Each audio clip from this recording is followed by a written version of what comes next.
play football? Which country, which city, and how old were you? My first memory of playing football is in the back garden at Cleethorpes, which is where I live with my mum and dad.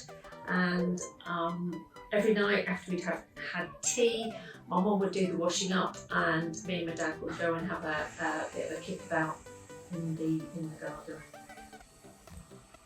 Has anything stopped you playing, such as family, culture, life events, or lack of provision? And how did that make you feel, if so?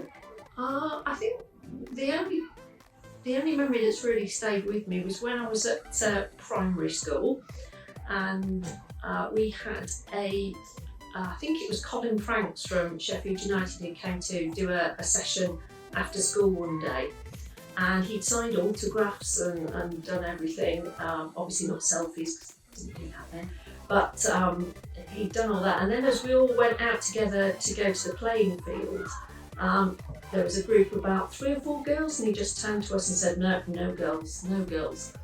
And that made me feel, it was the first time I'd ever really, I think, encountered any being treated differently because of my gender, and it really stayed with me. Have you experienced any sexism, racism, homophobia, biphobia, transphobia, or disability discrimination which has had an effect on your football, or have you heard about any?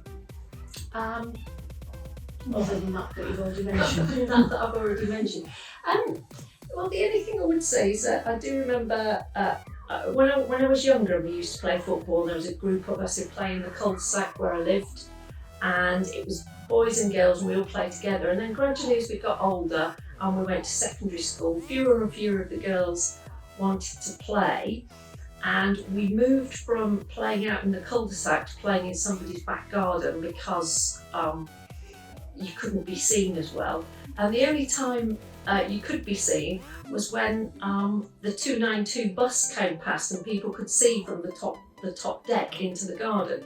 So we'd be having a bit of a kickabout in the garden, and then someone would say bus, and we'd have to just stop, and in case there was somebody we knew on the top deck of the bus. So I suppose that was peer pressure really, and not feeling it was something that we ought to be doing as 13, 14-year-old girls. And from that, I retreated into my bedroom really, and for my football outlet, I got a Sabutio set, but I never really got the hang of all the flicking. So instead of playing with Sabutio figures, I used to play with my Whimsies, which were little China animals, and so I had 2 whimsy teams that used to play each other, and Hippo was left back, Spaniel was right back, I had a Pine Marten in midfield, and then Zebra and Cheetah up front, and that was basically how I used to get my football fix from then on really, because I was too embarrassed to play in the garden. Who's been an inspiration for you in playing football? The Hippo or the Pine Marten? The Pine Marten had great clothes. No, I don't know really. I mean, I think in later life it would be probably you, Ruth. What? Probably you. I mean, I have become involved from time to time, and it would. I think that you've seen the things that you're doing. They're great. So. Thank you. Yeah, and everything here is. How does playing football make you feel? Well, these days it makes me feel very old, and it makes me realise that I'm not 14 anymore, and that my knees are likely to give out, or my hip.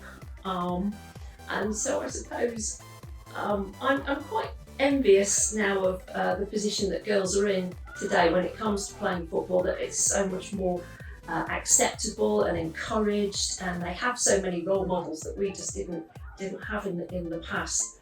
And so I just hope that in 30 years' time there isn't somebody saying, some woman saying, well, I wanted to play football but I was too embarrassed and I ended up going upstairs and playing football with little China animals instead.